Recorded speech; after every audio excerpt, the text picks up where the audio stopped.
Hola Luis, Hola, ¿qué tal? un gusto. La verdad que Para mí es un gusto que me hayas invitado, te lo tengo un agradezco costado mucho. cholulo, así que estoy emocionado.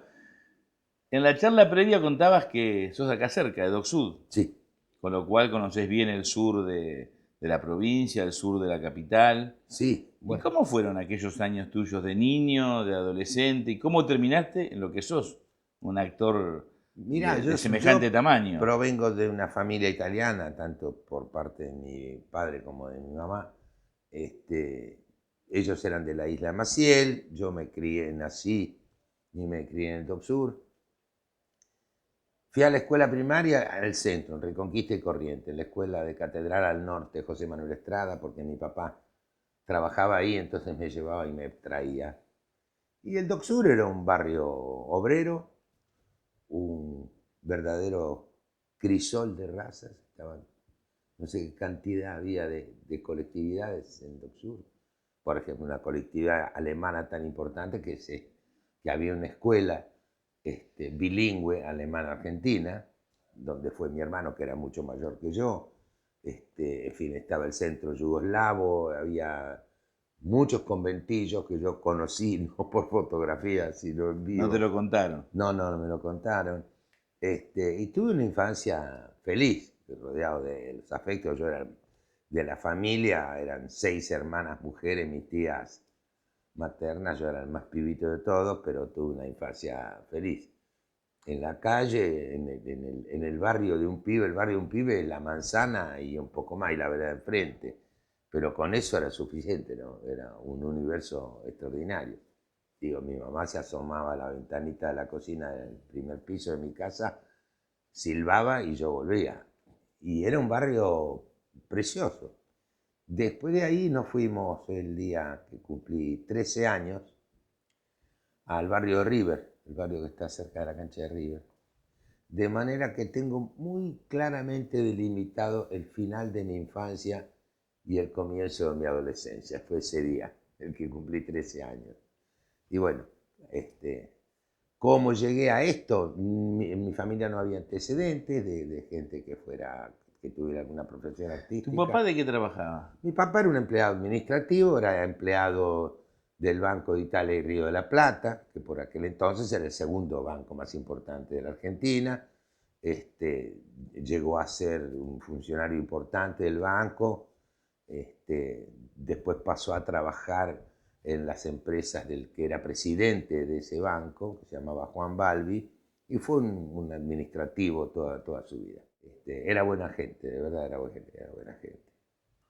No me Un, cabe duda, un porque vos día, sos un buen tipo, así que mira, tenés que ser de buena te voy a familia. contar una anécdota muy íntima. Mi papá murió el 30 de abril del 85. Yo era asesor del presidente Alfonsín, de manera que, bueno, lo estábamos velando el 1 de mayo, este, y estaba una de mis sobrinas con mi mamá, a la que llamaban Gioia. Gioia en italiano quiere decir alegría. Y de repente, bueno, una gentileza del presidente, llega una corona que dice Presidencia de la República. Y entonces mi sobrino dice, mira, yo ya, el presidente mandó una corona. Y ella dijo, sí, don Pepe se lo merecía. Más allá de cualquier otra especulación, ¿no? Y sí, es verdad, se lo merecía. No me cabe duda. Y con Don Pepe y con tu mamá, vos decís que no estaba el tema del No, arte, o sí estaría, pero no como vocación. ¿Vos cómo llegás llego porque a la actuación? yo escuchaba mucha radio, hasta el día de hoy. Yo de pibe vivía pendiente de la radio con sus teleteatros y la música, muy aficionado, muy aficionado. Y además en el Dock Sur había 2 cines, el Eden y el Select. El Select prácticamente daban casi siempre cine argentino. Y yo iba mucho al cine y yo salía del cine, no sé si a vos te pasó, salía del cine y miraba la foto que estaba en la puerta, que correspondían a escenas de la película. Y yo quería hacer Los Cinco Grandes del Buen Humor, yo qué sé, quería hacer Pepe Arias, me gustaba Sandrini, me gustaban los actores argentinos, más allá de que también los escuchaba por radio y siempre me gustó. Bueno, Hice la primaria, hice la secundaria y me empezó a interesar eso, pero dije, yo para trabajar de esto, yo tenía la pretensión de hacerlo y de vivir del trabajo este. O sea, además de la vocación, querías Sí, profesionalizarte. sí, me parecía que era lógico, pero para eso te tenía que preparar. Y en el secundario, el Colegio Roca de Belgrano, un compañero que estudiaba trompeta me dijo, che, yo voy a un lugar que se llama Conservatorio Nacional de Música y Arte Escénico. Me parece que ahí enseñan a ser actor. Y ahí me fui a Callao y Las Heras, Que tenías 17, 18 años. 17, estaba por terminar el secundario.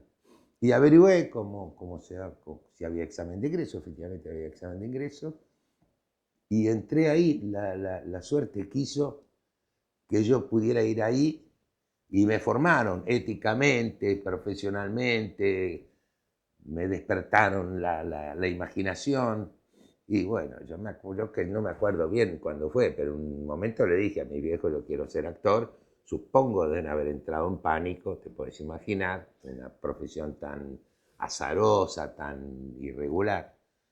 Pero me acompañaron, me ayudaron mucho para que yo lo pudiera hacer. Y tuve la suerte, la inmensa suerte, vos comprenderás, de que tuve la oportunidad de mostrarle que lo que quería hacer lo pude hacer y lo hacía con cierta idoneidad. Eso es valioso, Y hasta porque acá. Sí, muy valioso, mucha suerte. Es una suerte extraordinaria. suerte, talento, trabajo, compromiso, el apoyo de ellos, que con sus Claro, dudas también te pero claro, porque me confiaron, permitieron estudiar o esos desde el 4 años. amor, aunque no confiaban, te dejaron hacer tu camino. Pero bueno, esa es una decisión. A mí me pasó también con mi hija menor, con Micaela, que un día dijo quiero ser actriz. Casi nos morimos de infarto porque ya la Bueno, conocíamos la pero por profesión. eso, pero eso ya es diferente. No, es peor, es peor porque ya sabés lo que es. Pero tuvimos suerte en ese sentido y con mi hija también. Y eso que vos decís, ¿no? Que cuando uno los ve en el teatro, en la televisión, en el cine, los ve actuando. ¿Cómo es ser actor fuera de cuando las luces se apagan? Mira, Chino, yo tuve una pretensión. Eh, Era andar por la calle con libertad y ser, después supe que lo que quería era ser un ciudadano. Y me parece que eso lo logré. Yo soy un ciudadano cuyo oficio es el de actor. Pero yo no vivo de actor, yo trabajo de actor. Y mi aspiración es la de ser un ciudadano. De ahí también, supongo, debe venir el compromiso político. Digo, yo, imagínate, cuando entré a la profesión en el año 62, yo quería ser socio de la Asociación Argentina de Actores. Por aquel entonces tenías un periodo de 2 años, como, digamos, no sé cómo se llamaba, así administrado, que en esos 2 años tenías que hacer algunos aportes para que te dieran el carné de cuero, que era el de... Es que te- Y así fue. Y en el 62 presenté mi solicitud de socio, al 64 me dieron el carnet definitivo. Y ahí me interesé por los compañeros, que eran compañeros que trabajaban, los dirigentes, eran dirigentes ad honorem en el periodo de 2 años, había mucha renovación porque nadie quería quedarse mucho tiempo. no, claro, lo que queríamos era ser actor. Ir a trabajar. Y ahí me involucré. Y entonces yo en realidad ingresé a la política a través de la política sindical de la Asociación Argentina de Actores. En el 72 me tocó ser elegido y bueno, y después una historia muy larga. Pero para mí fue una experiencia extraordinaria porque además era un sindicato que no tenía una orientación política definida por la propia naturaleza. O sea, tenía una orientación política, pero no partidaria. No partidario, no, Exacto. era imposible porque era muy variopinto Sí, sí. el conjunto de gente que pertenecía. Porque había compañeros del socialismo, del peronismo, del Partido Comunista, independientes, del PI, gran compañero Mario Luciani, del Mario PI. Luciano. Pero tenías en las discusiones que eran tremendas y prolongadas, y éramos jóvenes, y era siempre temprano, ¿viste? Era siempre temprano. Pero había algo superior.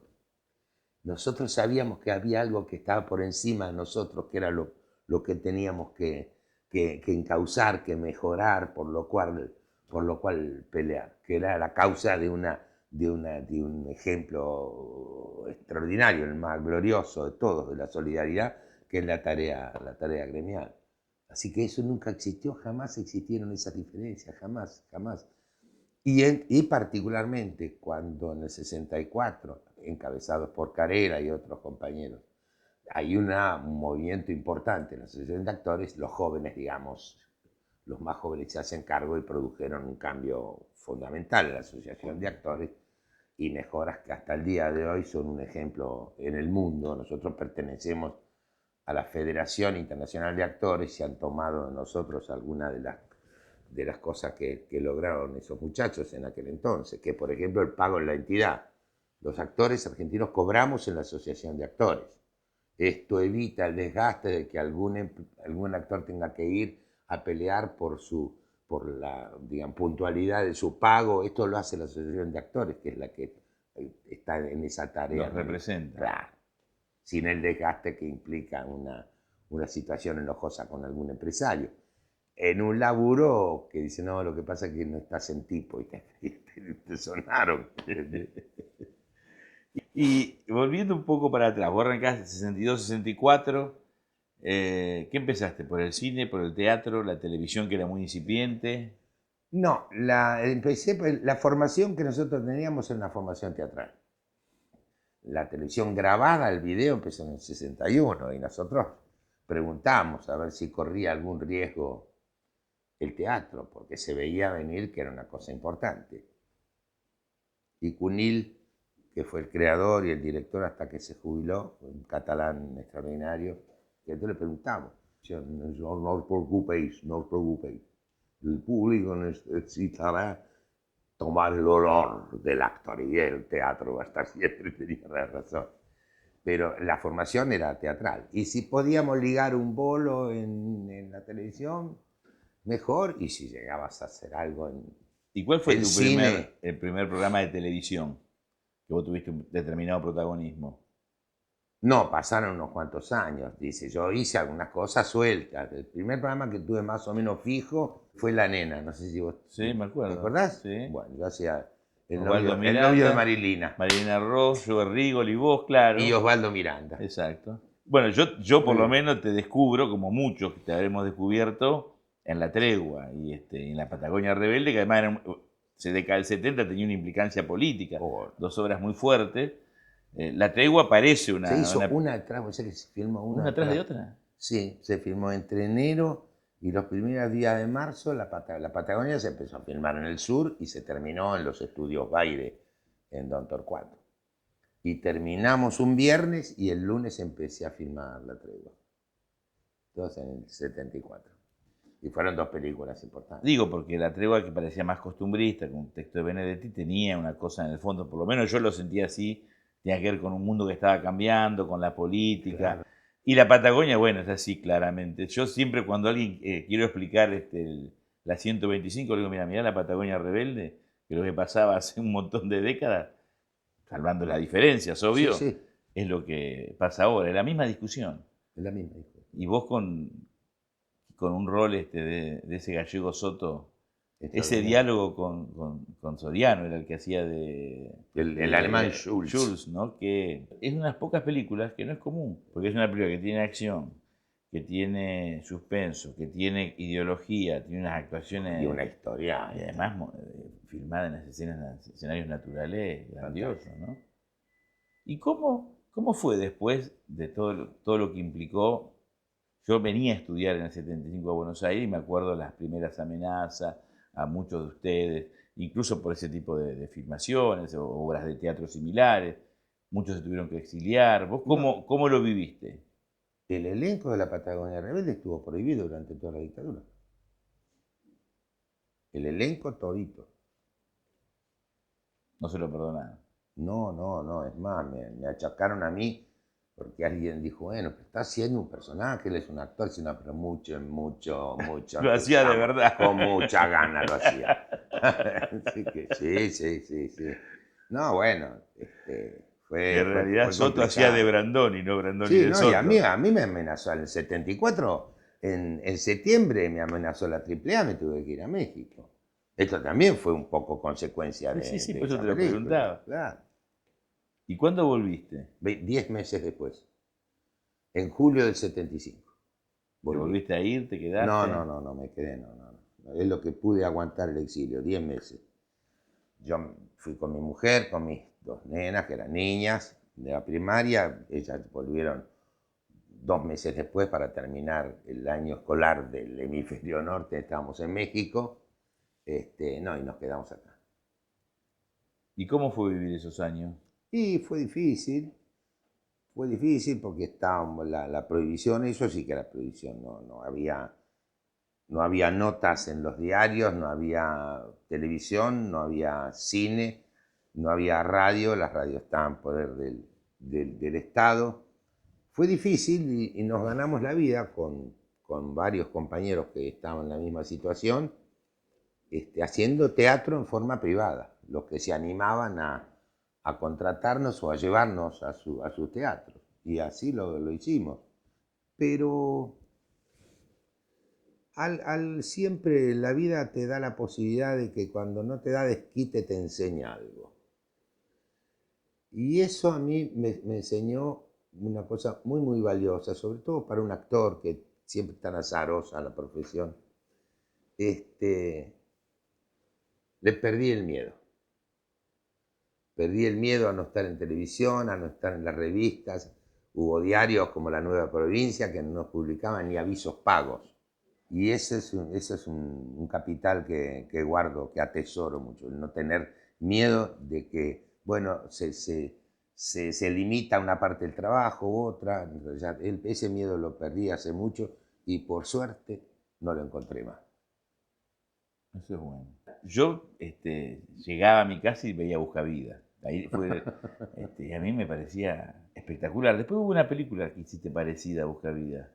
Se llamó El Verso, de un vendedor ambulante. Sí, Tristona, pero muy linda. sí, sí, Y sí. después, bueno, Maddy en Lanús, digo, cosas que nos marcaban. Made in Lanús, creo yo, es el único testimonio para el teatro y para el cine después que nos habla de la transición democrática, de qué pasaba, cómo estaba el país en ese momento con recuperación, con heridas abiertas, con ilusiones, con desilusiones. Creo que bueno, tengo el orgullo de decir que Made in Lanús en el teatro es un clásico del teatro argentino, va a ser, y se va a representar durante muchos, muchos años por delante. A mí hay Tendrán que decir, eso sí, hacer la salvedad de que la acción transcurre en el barrio de Lanús en 1984-85, si no, no se entiende. Que se entienda qué es ese momento. A mí hay tres cosas que me marcan. Yo no la pude ver en teatro, la vi en el cine y después la vi mucho en video. El monólogo de la Yoli es de Leonor Manso cuando dice por qué no se quiere ir. Después ese amor que tenía el mecánico que trabajaba que no me acuerdo el nombre del actor, un actor gigantesco que estaba Gigantesco. Un gran amigo perdidamente, nuestro se llamó Alberto Busaid, que era estaba tan enamorado. El Quique, que se Claro. ve que estaba enamorado. Dice que de pronto ella baja en el taxi. Dice, hola Quique, tu mamá dice, está bien. Dice, y le decía, Marta Bianchi hacía, o sea, dice, Sí. estás igual. Y él la miraba y decía, igual a qué. Extraordinario. Me alegro que te acuerdes. Y Habla de una sensibilidad, que te acuerdes de ese diálogo. estaba brillante. Y él que estaba paralizado La del amaba. amor. Oh, qué lindo. Y además había venido más como una reina, la había conocido en el Claro, barrio y ahora venía de Nueva York. claro. Y él con el Y, mameluco. y lo otro que me conmueve es cuando vos vas a buscar a tu profesor, ¿no? El diálogo triste del profesor diciéndote cómo lo cuestionaban. Alguien se tenía que quedar. Esos diálogos que tenía esta mujer, que eran lisitos, sí, pero que te llegaban. Era una conmoción en el teatro, te digo, Chino, una cosa. Era descomunal lo que pasaba en el teatro. Vos dijiste hoy Sandrini. Sí, Sandrini era un actor que te podía hacer reír, sí, te podía hacer pensar o te podía hacer llorar. por supuesto. Y vos tenés mucho de eso. Uno recuerda al cuñado, recuerda a la nena, y sos un gran actor de comedia. Y uno recuerda La Tregua, La Patagonia, o Made in Lanús. No es común actores tan... Bueno, los grandes actores son versátiles, pero que lo hagan, que uno les crea. y que lo hagan distinto. Yo hace poco te fui a ver a esta gran obra de teatro que estás haciendo, Parque Les Ama, y quedé conmovido. ¿Eso que es talento, es compromiso, es oficio o sos así porque tenés la suerte No, de... bueno, pero tengo, no, 52 años de profesión me tienen que haber enseñado algo. Sí, es oficio, es un poco todo, es poder de observación, y además porque es la materia que te da el guión, esa posibilidad de jugar con la emoción y de jugar con el humor que tiene mucho.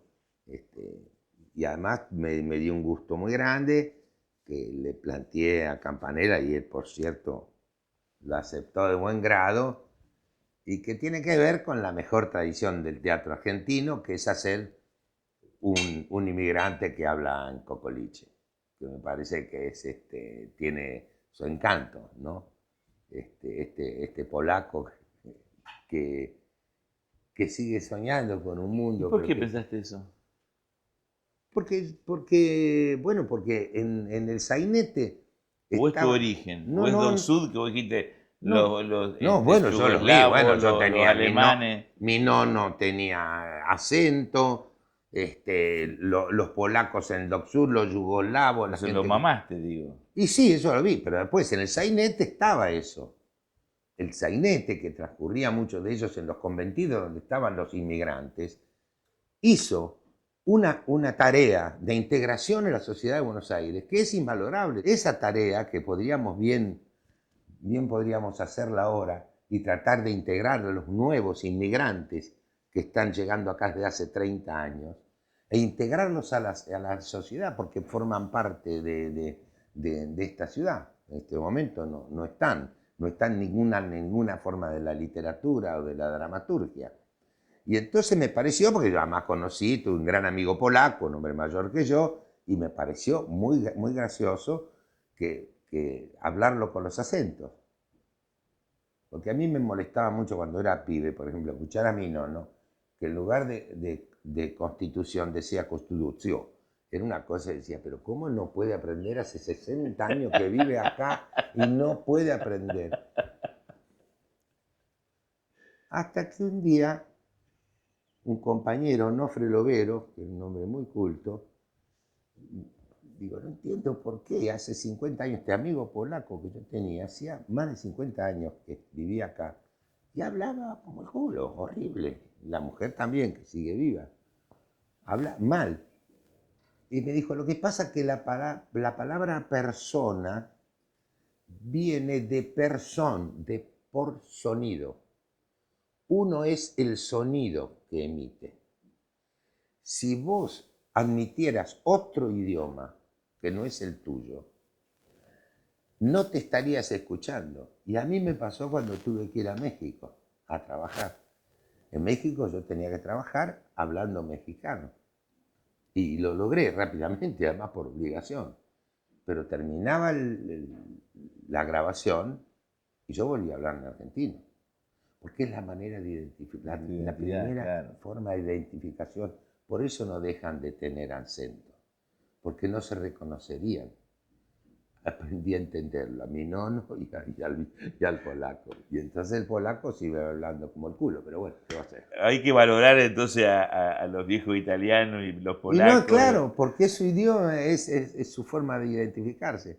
Y en este caso me parece que le hace muy bien al personaje, lo diferencia con su hija, esa hija que lo va a buscar, que es la única que se ocupa de él en una escena extraordinaria de teatro, ¿no? Bueno, Grandioso. Vos decías fuera de cámara algo que es obvio y no lo tenía tan en cuenta. Cuando se estrena una película se estrenan 50, 80, 100, hay tanques que hasta en sí, 150 sí, salas. sí. Y la obra de teatro, como decís vos, está en un teatro. Y vos Y se hace de a competís. una vez. Exacto. Esa es la naturaleza artesanal que tiene el teatro, que se hace igual que hace 4 o 5 mil años, ¿Y qué es lo que más te gusta? Vos tuvieras que elegir. el teatro. ¿Sabés por qué? Porque en la televisión vos lo grabaste y se quedó muy bien, después lo editan y un día sale al aire. pero en realidad vos no sabés qué es lo que pasa con el público. Después te enterás cuando salís a la calle o te cuenta algún amigo o alguien te llama por teléfono. En el único lugar donde vos sabés qué pasa con tu trabajo es en el teatro. No hay intermediarios, no hay postergación. Es en ese momento, el momento de la ceremonia, el público está allí, está contigo o no está, le gusta o no le gusta, y cosas que además son inmanejables, incorruptibles. El aplauso no hay manera de arreglarlo. Y eso es lo que nos da a nosotros la idea si el espectáculo gusta o no gusta. Eso no hay manera de decir, mire, apláudame un poquito más. No hay Es también jugar sin red, porque también Claro. puede ocurrir que no aplaudan o un aplauso Lógico. forzado, Bueno. ¿no? Y cuando no vienen, cuando no viene el público, no hay manera. Pero ese contacto es invalorable. Chino, te agradezco muchísimo la invitación. Esto ratifica que está bien que sea un peronista kirchnerista, brandonista. Había que crear una nueva agrupación. Un gusto. Gracias. Gracias, Luis. Chao. Fenómeno. La escriben los que ganan, eso quiere decir que hay otra historia, la verdadera historia. Quien quiera oír que hoy